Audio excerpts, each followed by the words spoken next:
이번 주 이런 묵상을 좀 해봤어요. 우리가 10년, 20년, 30년 신앙생활을 하고 교회 생활을 해도 왜 내 마음이 뜨겁지 못할까? 변한 게 하나도 왜 없을까? 한번 성경에 한번 인물들을 떠올려 보았습니다. 유사한 인물은 누가 있을까? 대부분이더라고요. 예수님에게는 12제자가 있었습니다. 근데 12제자가 예수님과 동고동락을 3년을 했어요. 그러함에도 불구하고 십자가 지실 때 다 떠났습니다. 그들이 보고 듣고 확인한 것만 해도 얼마나 많은지 이적과 기사를 눈앞에서 보았음에도 불구하고 그들은 십자가 돌아가실 때 다 흩어졌어요. 심지어는요, 예수님이 3일 후에 부활하셨습니다. 예수님이 부활하셨다라는 소식을 들어서도 전혀 변한 게 없었다라고 하는 겁니다. 이게 가당키도한 일입니까? 그런데 엠마오로 가는 제자들에게 예수님이 둘이의 대화를 열심히 듣고 계셨어요. 그러시다가 그들의 대화에 끼어듭니다. 그러면서 모세의 글에 선지자의 글에 있었던 그 하나님의 말씀을 풀어주니까 그들이 성령으로 말미암아 가슴이 뜨거워지기 시작했고 그때부터 놀라운 변화가 있었던 것이죠. 여러분, 왜 나는 아직도 미지근한 신앙인지 어느 때는 이렇게 업해서 올라오는 날도 있었지만 갑자기 다운이 돼서 전혀 다른 성도의 모습은 아니었는지 괜찮습니다. 제자들도 그랬어요. 그런데 그들의 변화를 막기 시작한 것은 하나님의 말씀을 풀어주니까 성령의 감동으로 뜨거워지기 시작했던 거죠. 여러분, 저와 벌써 만난 지가 10년입니다. 제가 말세지를 얼마나 많이 전했을까요? 그러나 오늘 이 시간 다시 오지 않습니다.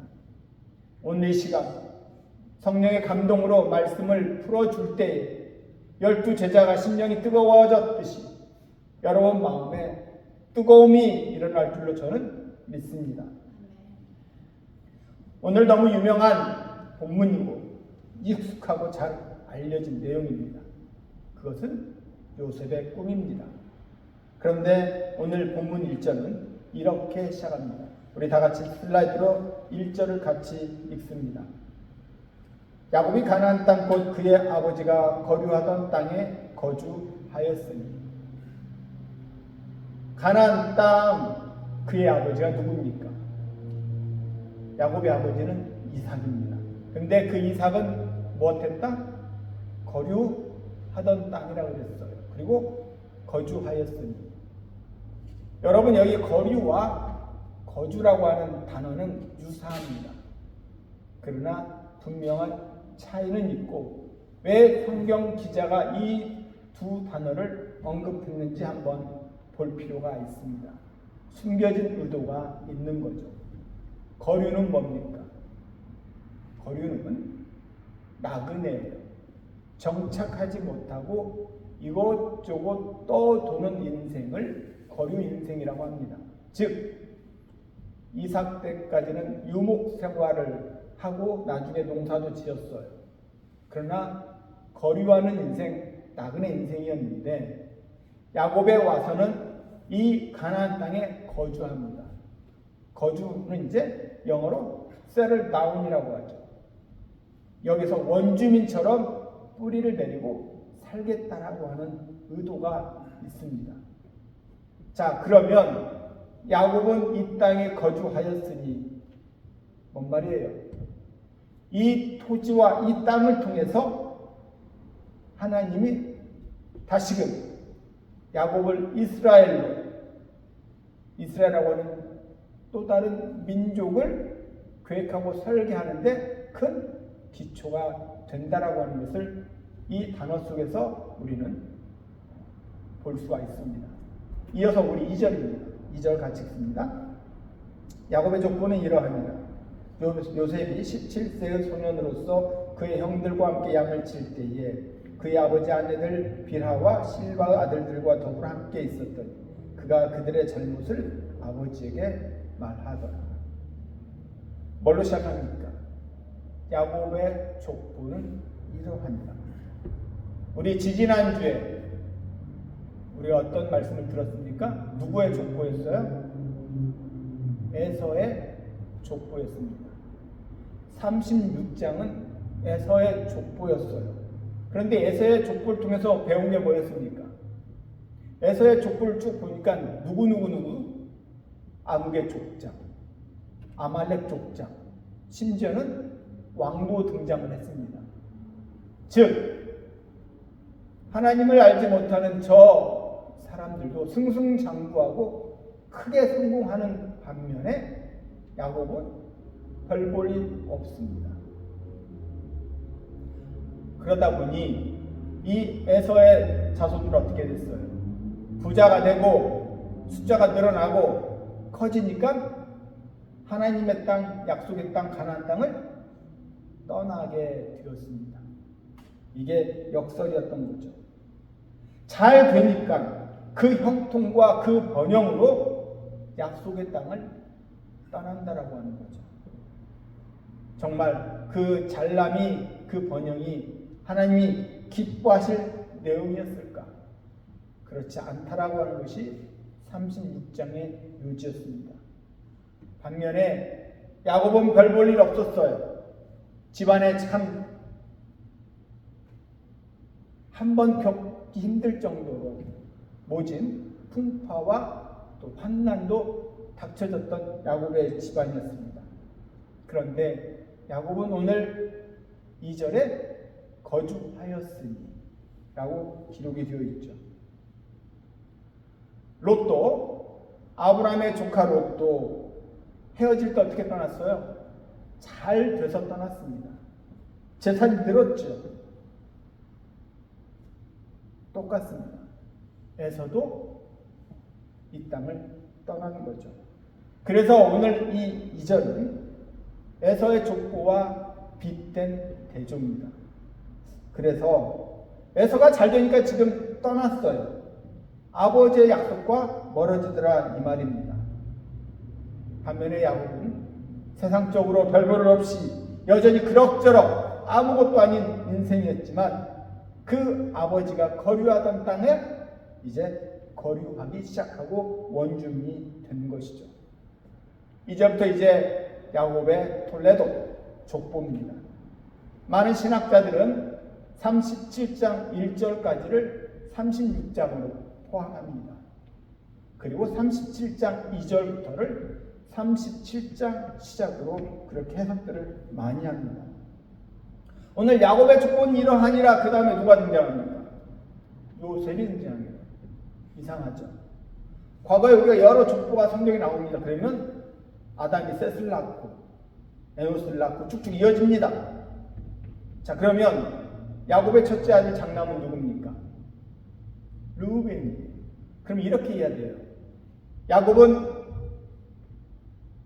레아를 통해서 르우벤을 낳고 시므이를 낳고 레위를 낳고 유다를 낳고 이렇게 펼쳐가야 옳은 족보죠. 그런데 야곱의 족보는 이러하니라. 그리고 바로 누가 등장합니까? 요셉이 등장을 합니다. 아마 여러분들 캐스트할 거 왜 이랬을까? 이게 오늘의 말씀의 포인트의 시작입니다. 요셉은 17세 소년으로서 형들과 함께 양을 치고 있습니다. 이 17이라고 하는 이 숫자를 알레고리컬하게 해석하신 분이 있어서 제가 한번 보았습니다. 이분의 해석은 이렇습니다. 17이라고 하는 숫자, 히브리는 문자가 26문자입니다. 26문자. 히브리어에는 모음이 없어요. 다 자음이에요. 우리는 자음과 모음이 있지만 다 자음인데 17번째 그 문자가 이렇게 생겼습니다. 우리 슬라이드로 한번 볼까요? 봅니까? 이 단어를 패라고 읽습니다. 패. 잘 보시면 사람이 이렇게 고개를 90도로 기울여서 입을 벌린 모양이에요.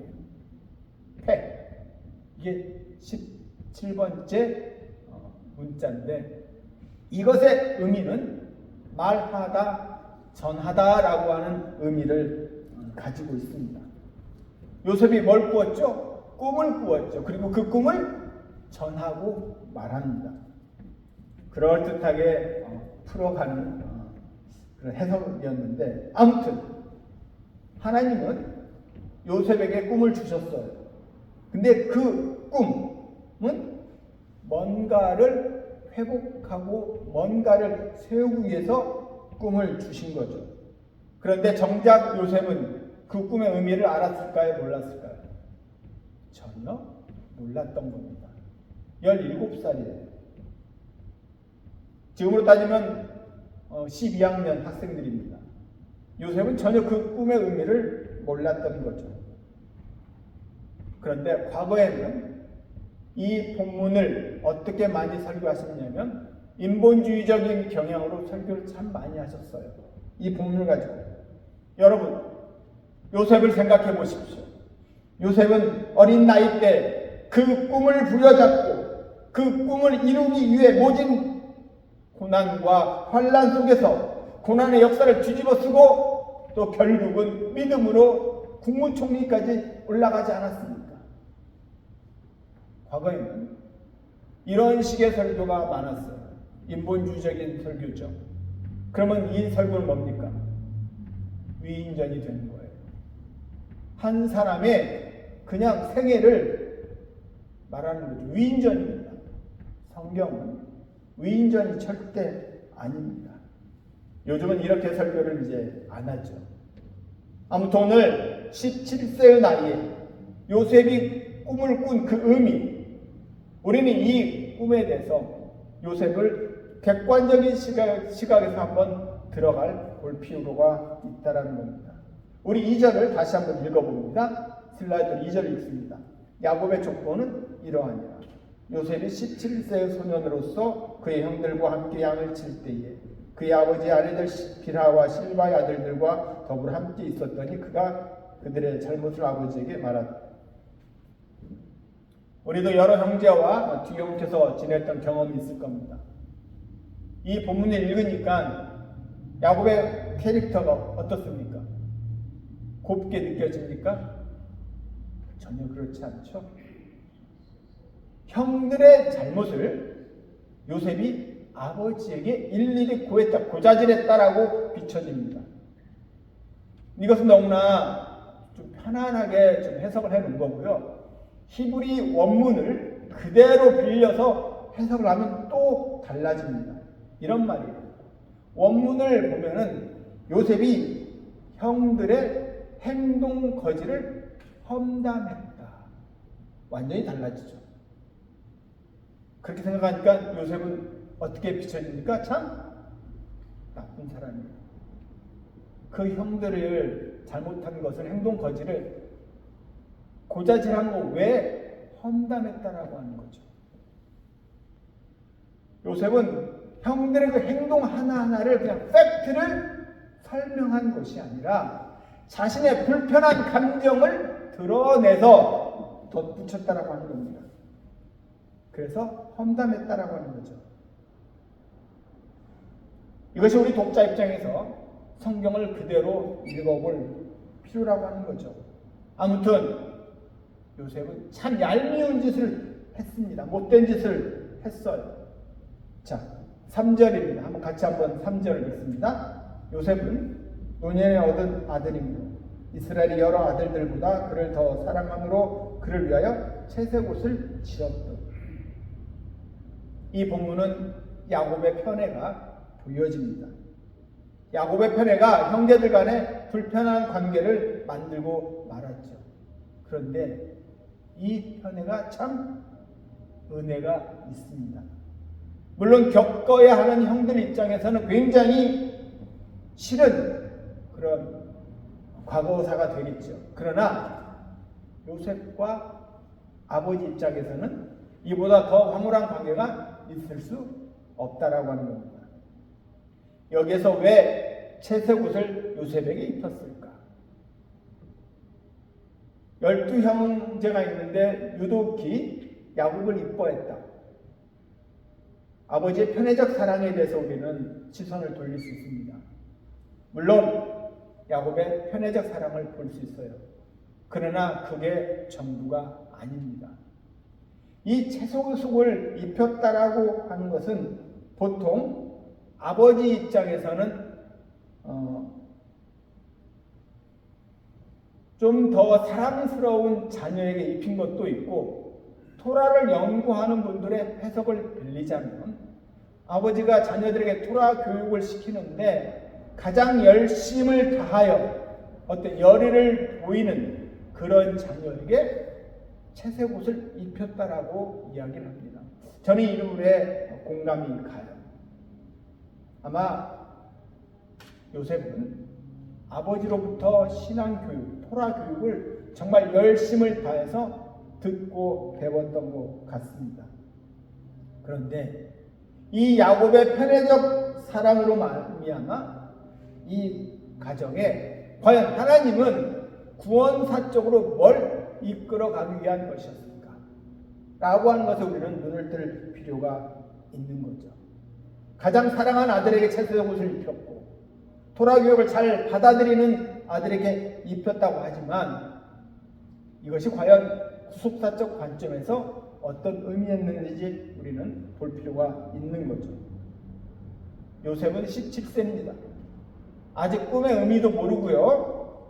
이 험담하는 행동을 보아서 아직 요셉은 성숙하지 못한 그런 청년이라고 하는 것을 우리는 엿볼 수가 있습니다.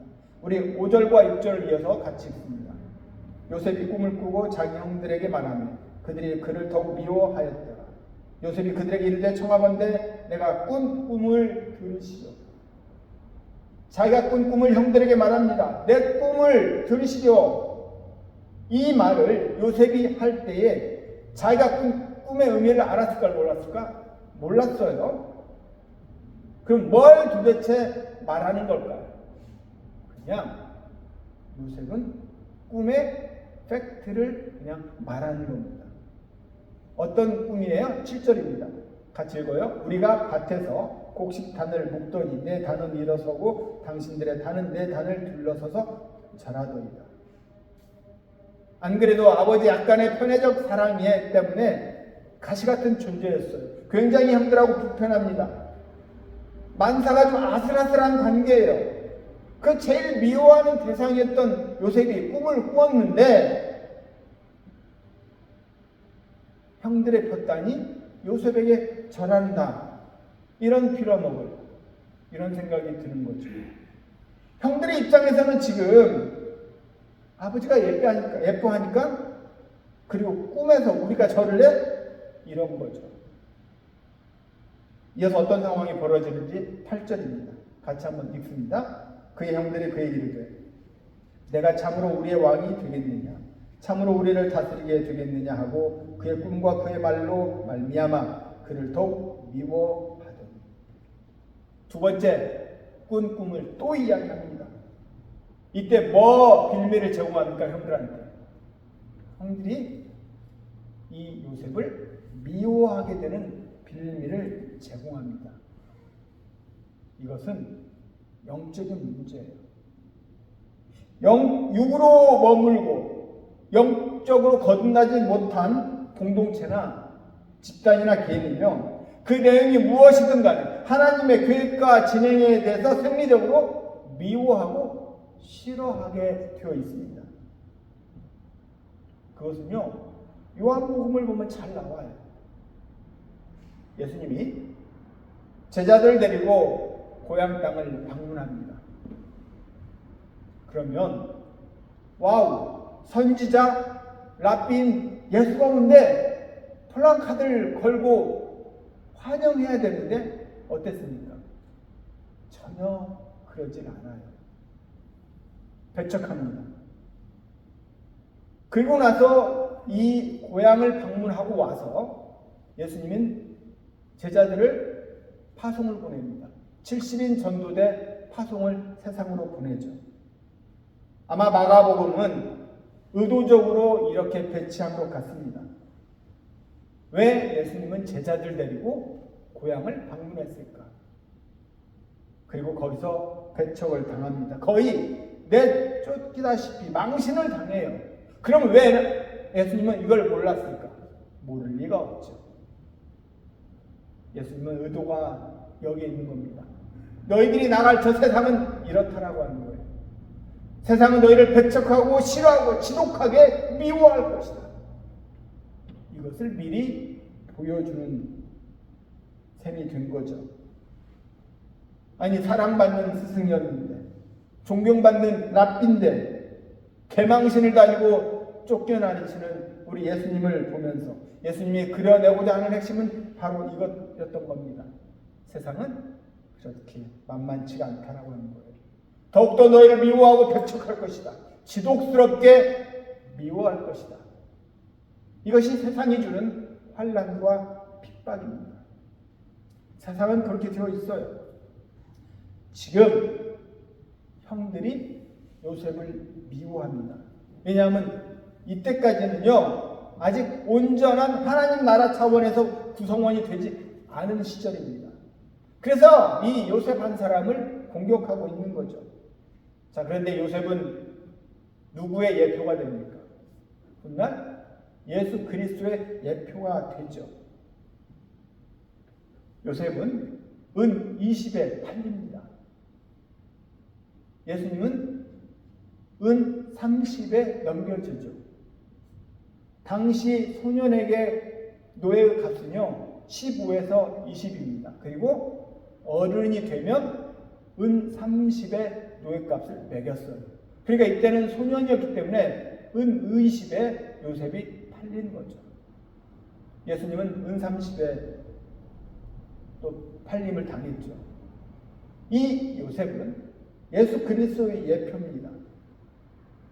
이 예표라고 하는 것은 아는 예표도 있고 모르는 예표도 있어요. 그러나 상징 같은 개념이죠. 요셉은요 자기가 그리스도 예표인지 모른 채 흘러가는 겁니다. 우리 이어서 9절을 읽습니다. 요셉이 다시 꿈을 꾸고 그의 형들에게 말하 이르되 내가 또 꿈을 꾼즉 해와 달과 열한 별이 내게 절하더이다 하니라. 아까 제가 서두에 요셉의 그 17번째 문자 뭐라고요? 패!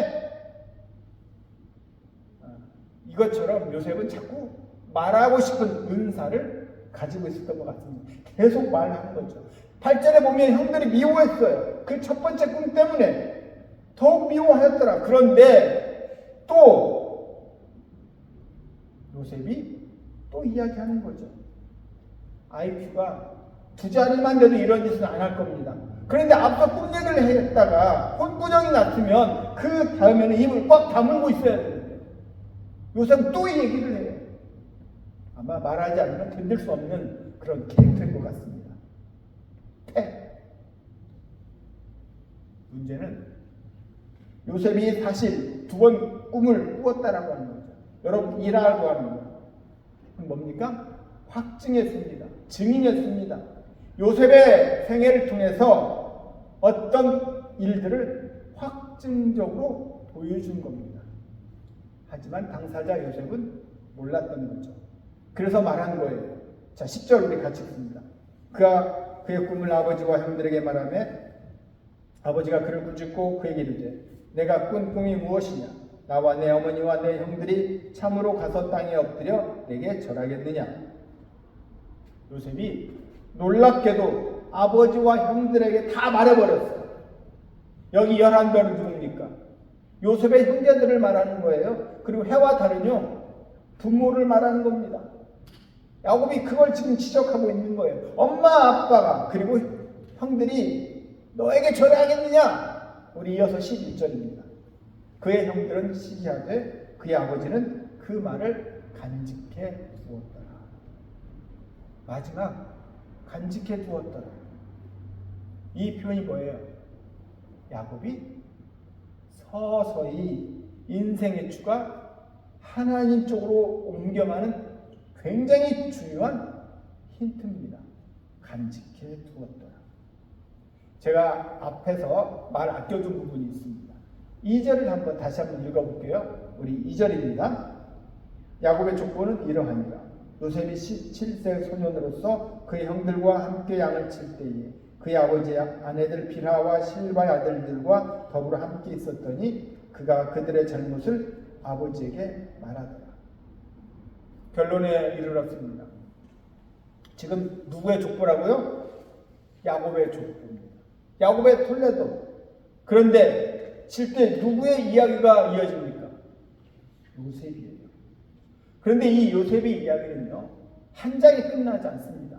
여러 장에 걸쳐서 계속 요셉의 이야기가 나올 겁니다. 미국의 비브리컬 어떤 신학대학의 교수가요, 이 부분을 이렇게 결론을 맺었어요. 요셉의 그 길고 드라마틱한 이야기는 요셉의 이야기를 하고픈 것이 아니라 야곱의 얘기를 한 것이다. 공감이 갑니다. 성경 전체의 그림을 보면 정확한 지적이에요. 요셉의 이야기는 단순한 요셉의 이야기가 아니라 야곱을 구속하셔서 그를 어떻게 사랑하시고 구속하시며 그를 완성해 가시는가에 대한 전체 얼개입니다. 야곱의 인생 스토리에 그냥 삽입절로 요셉이 뛰어든 거죠. 그러나 제가 아까도 말씀을 드렸듯이 요셉은 누구의 예표라고요? 예수 그리스도의 예표입니다. 이 창세기가, 이 본문이요, 결국 무슨 얘기를 하고 싶은지 이제 전체 그림이 들어옵니까? 안 들어옵니까? 어렵습니까? 들어오죠? 결국은 요셉의 예표인 예수 그리스도를 통해서 어떻게 야곱을 이스라엘로, 아니 우리를 이스라엘로 만들어 가고 싶은가, 그 책이 바로 오늘의 본문 야곱의 톨레도 족보라고 하는 겁니다. 그래서 요셉의 이야기를 하는 거예요. 우리 인생은요, 야곱의 톨레도십니다. 우리의 족보는요, 야곱의 족보예요. 자, 그러면 우리 인생은 누구 얘기를 써 내려가야 된다? 바로 예수 그리스도의 이야기를 우리 인생 속에 써 내려가야 된다, 이 말이에요. 오늘 창세기가 바로 그 얘기를 하고 싶은 겁니다. 자, 그러면 저와 여러분의 얘기는 그리스도의 얘기가 되어가고 있는가? 이것이 핵심 질문이고 여러분이 이 한 주간 묵상해야 될 내용인 거예요. 우리는요, 야곱으로 앉아 있습니다. 야곱의 족보예요. 근데 그 야곱이 이스라엘로 만들어지고 영광스러운 창세기 50장의 그 약속의 원 뿌리로 등장하기까지 전체가 누구 얘기를 쭉 써놨다고요? 요셉의 얘기. 근데 그 요셉 얘기는 예수 그리스도의 얘기란 말이에요. 나중에 요셉이 애굽으로 팔려갔죠. 그렇죠? 그 애굽으로 팔려간 이야기, 이건 이미 애굽에서 이스라엘 백성을 구원을 위한 하나님의 손길의 작업이 시작되었다라고 하는 것을 암시하고 있습니다. 우리는 그 결론을 알지 않아요. 당시 사람은, 그 시각의 사람들은 전체 그림을 못 보니까 그냥 힘들고 비명을 지를 수밖에 없었던 겁니다. 그런데 하나님이 요셉을 미리 애굽으로 팔려가게끔 미리 다 그림을 그려 놓으셨던 거죠. 우리 구약의 선지자 중에 하박국 선지자가 이렇게 이야기합니다. 잠잠히 하나님만 바라라. 우리는 어떤 상황에 있든지 하나님은 우리를 사랑하시는 문제에 대해서 한 번도 흔들린 적이 없습니다. 우리는 그저 그 하나님만 신뢰하면 돼요. 사랑하는 아들아, 사랑하는 딸아, 너 지금 겁먹고 있지? 괜찮아. 너 지금 속상하지? 괜찮아. 두고 봐. 이렇게 하나님은 잠잠히 우리를 사랑하십니다. 우리는 12번도 뒤집어지는데 속이 상하는데 하나님 기다려봐. 잠잠히 사랑하시는 분이세요. 나는 하나님의 손을 놓을지라도 하나님은 우리의 손을 놓으신 적이 단 한 번도 없습니다. 하나님 사랑하는 성도 여러분, 오늘 야곱의 족보를 시작하면서 왜 성경은 요셉의 이야기를 시작했는가? 그걸 기억하시고 이 요셉의 이야기는 예수 그리스도입니다. 다시 한번 우리는 야곱의 톨레도서로서 내 인생에 예수 그리스도 그분을 위해서 써 내려가고 있는지 다시 한번 묵상하면서 이 한 주를 은혜롭게 보낼 수 있는 저와 여러분 되기를 주의 이름으로 축원합니다.